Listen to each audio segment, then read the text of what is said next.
Hello and welcome back. Welcome to the last session of our very quick 3-day retreat. So, I'd like to start this session off by just decompressing a bit from the retreat because if you've been doing these 3 days, you're going to be going back into real life as it was before you did these 3 days. So, I want to give you my leaving retreat talk, and then we'll do our final session together, and then we'll call it an end of retreat. Okay? So my end of retreat talk is this.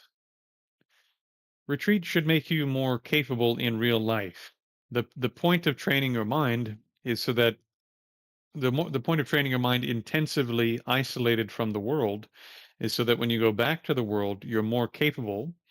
And so when you're not in retreat, maybe your ordinary state of mind is here, relatively speaking, and it elevates in retreat. You can do more, the mind's more capable, the mind's more subtle, this sort of thing, right? This is generally how it goes.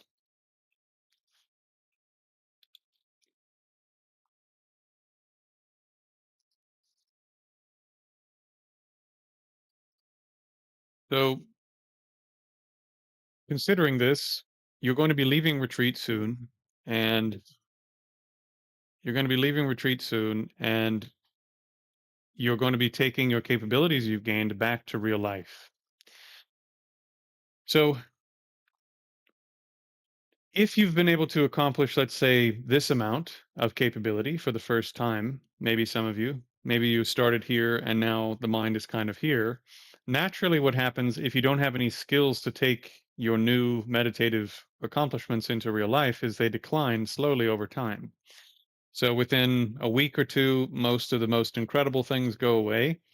And then, over the next couple of months, it sort of travels back down until you're back to where you were or pretty close to where you were, unless you've had a radically transformative experience of some kind, and then maybe it'll last a bit longer.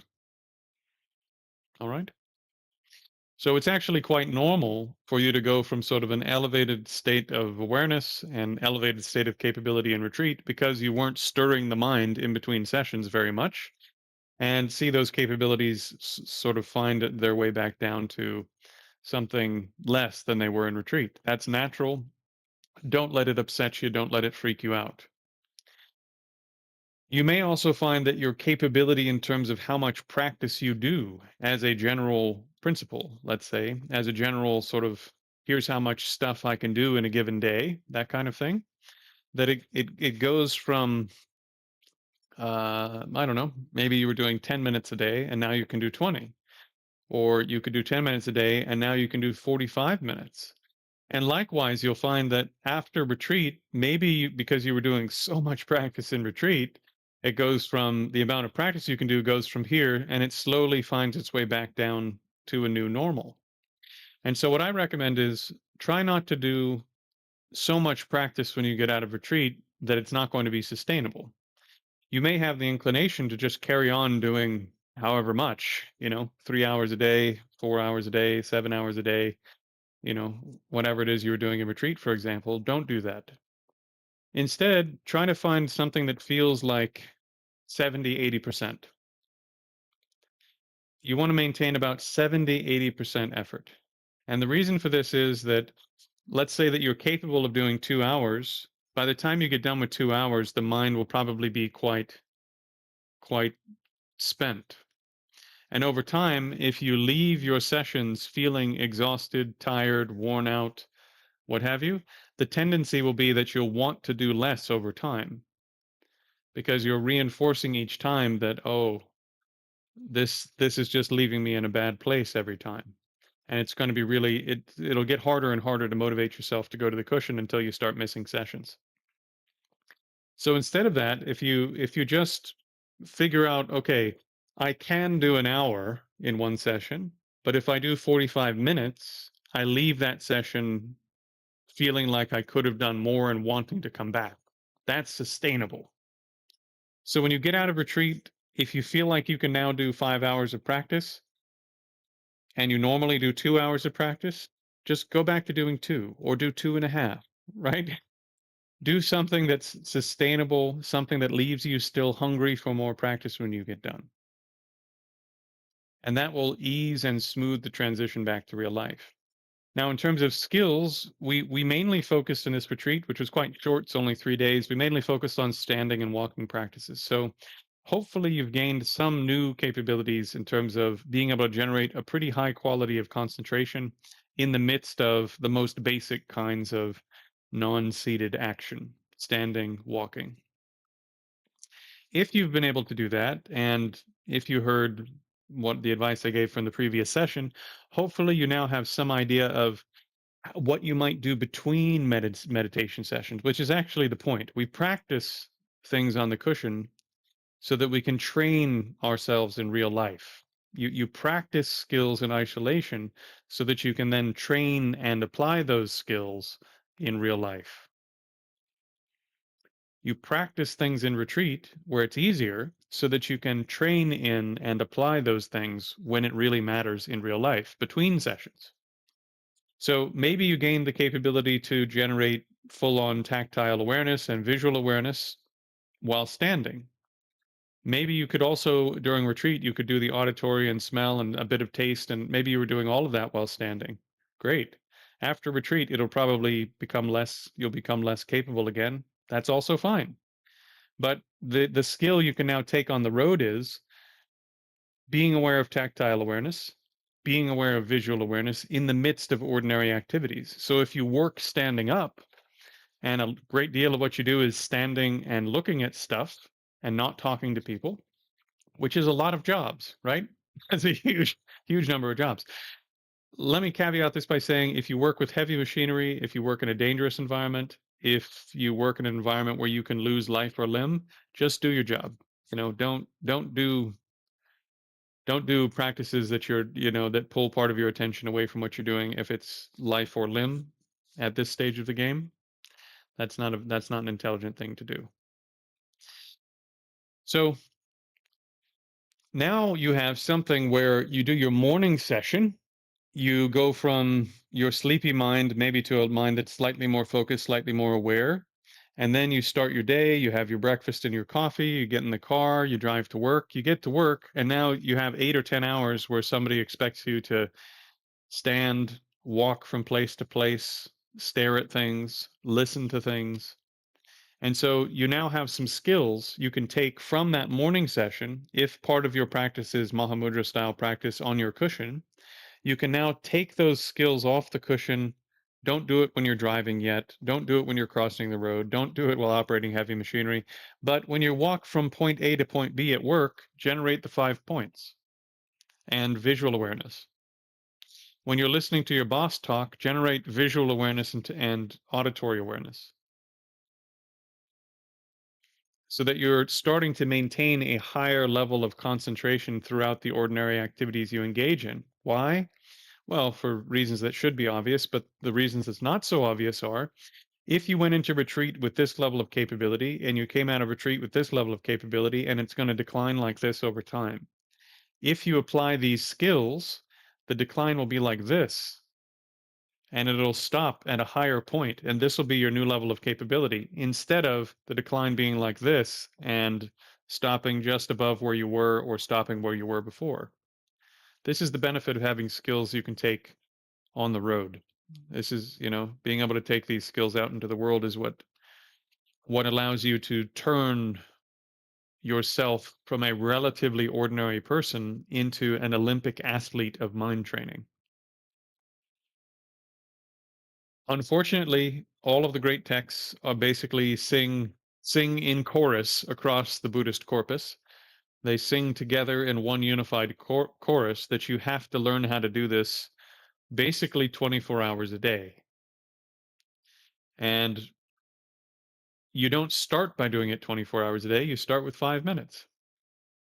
You start with 15 minutes. You start with 30 minutes, whatever it is that you're capable of. And you build up capabilities and skills and a whole tool belt of different stuff you could use to work with yourself until it's a full-time job. It's actually 2 full-time jobs. It is all of your waking hours. And then maybe 15 years down the road, you learn some practices to do it while you're sleeping. And then there's no break ever between practice and non practice.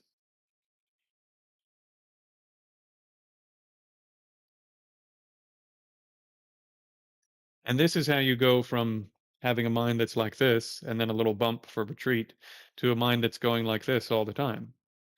And then, well, maybe not like that, but it's a bit like the stock market where the mind is going like this, right? The Fortune 500s, all the Fortune 500s, if you bet on them, they basically go up by whatever it is on average 3% a year, something like this, right? So in real life, good times, bad times, your mind will be doing this.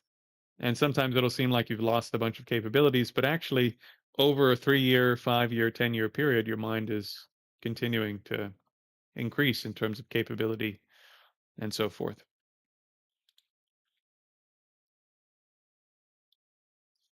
Okay.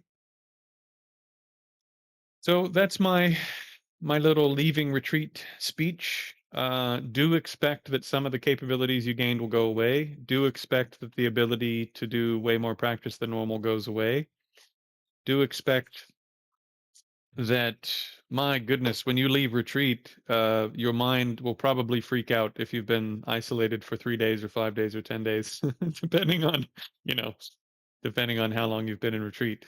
Obviously, we've only done 3 days, but, be a little bit kind to yourself when you're going back out at first because you can overstimulate yourself pretty easily if you haven't been seeing a lot of new things and you haven't been hearing a lot of new things and you haven't been thinking about a lot of new things and smelling and tasting and touching a lot of things that basically those things don't come up in retreat, and all of a sudden you're assaulting the nervous system with, you know, Kmart or Walmart or Costco or whatever. Just a million colors, a million shapes, a million things, a million people demanding your time, whatever. Can be very difficult for the system to adjust in the beginning.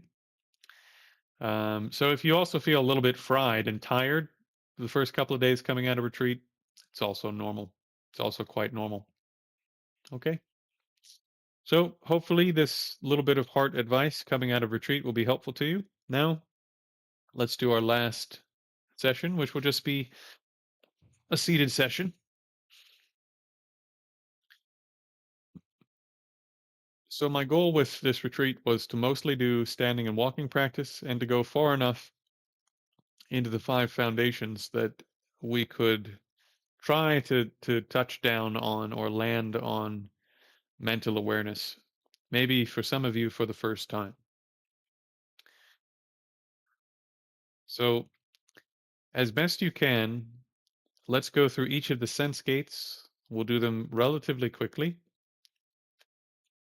And I'm not going to give a huge amount of instruction for this. Just open the tactile gate as much as you can for a couple of minutes. And then let the mind sort of pull back and rest without chasing different parts of the tactile gate around.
Bring your awareness to vision.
Bring your awareness to sound.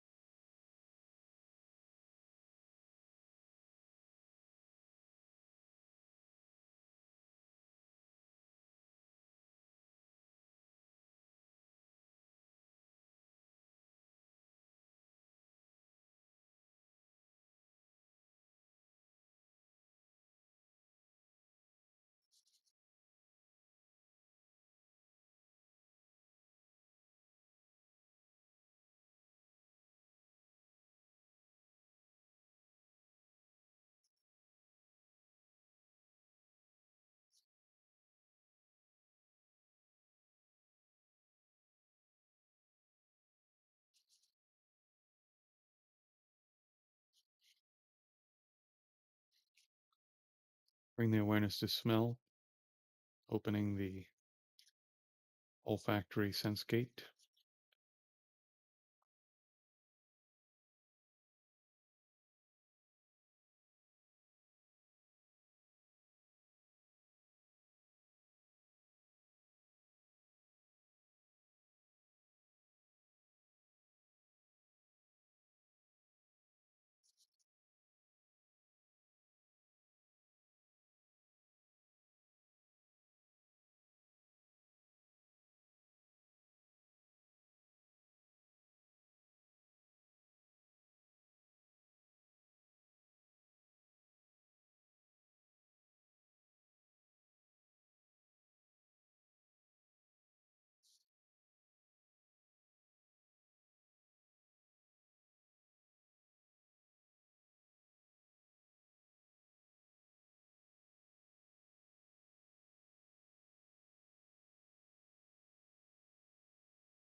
Bring the awareness to taste, opening the gustatory sense gate.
Now bring your awareness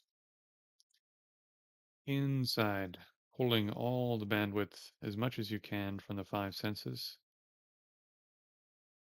and place your awareness just on mental content. And if mental content stops appearing, just like you did with the other senses when nothing appeared there, you just make the mind ready or open, receptive, prepared for something to occur without trying to make anything occur or expecting anything to occur. That's one way of talking about it. Another way of talking about it is don't do anything. Don't modify anything. Don't analyze anything. Don't choose anything. Don't intend anything other than the intent to not intend anything. Let your mind be like a mirror that simply becomes aware of whatever happens to appear only in the field of your mind, not your senses. So if your mind is drawn by the backs of your eyelids and you think that's where your mind is, that's not your mind. That's visual awareness. If your mind starts to focus on hearing stuff using your ears, that's not your mind. That's auditory awareness. If it feels like your mind is anchored inside your body somewhere, that's not your mind. That's tactile awareness. Same with smell, same with taste. You know these different awarenesses now because you've touched all of them. So, if your mind starts to focus in on any of the five external senses, you know that's not the central mind. So, do your best to simply observe mental content, and if no mental content appears, to simply rest in a condition where the central mind is ready for new mental content to appear without trying to make anything appear. It's simply abiding in its natural condition.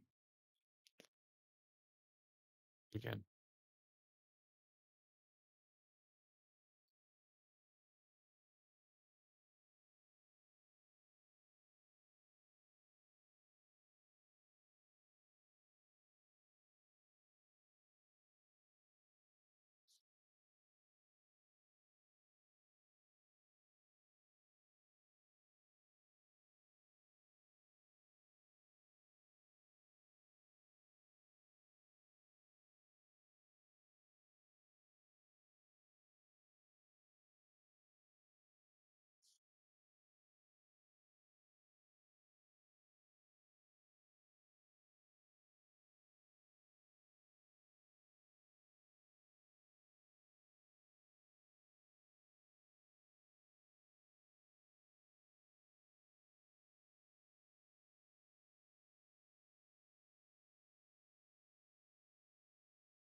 Okay.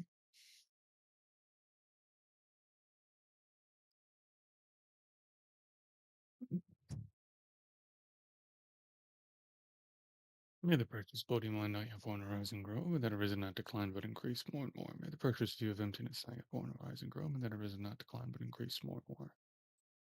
May the precious two stages of Tantra not yet born arise and grow, may those arisen not decline but increase more and more.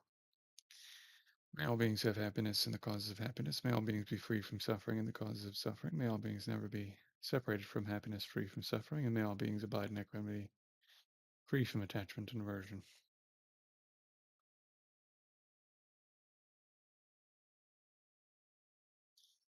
For as long as space endures, for as long as living beings remain, until then may I too abide to dispel the suffering of the world.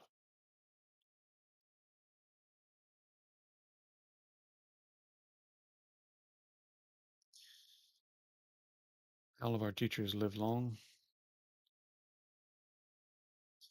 May great beings give teachings.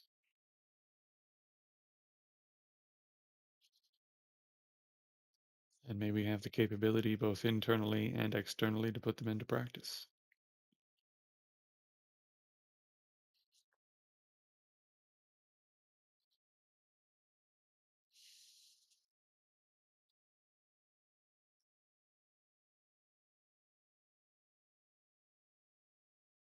Okay. Retreat complete.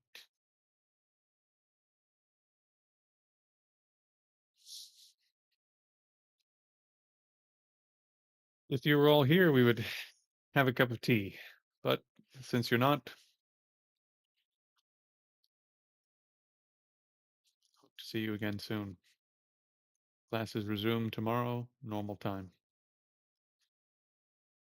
Try not to die before I do. Cheers. Hello, everyone. Hello, hello. I see you down there. If it's your first time, tune in tomorrow. 8:30 p.m. London time is the normal class. This is just the end of a retreat. So I'm going to end the video now.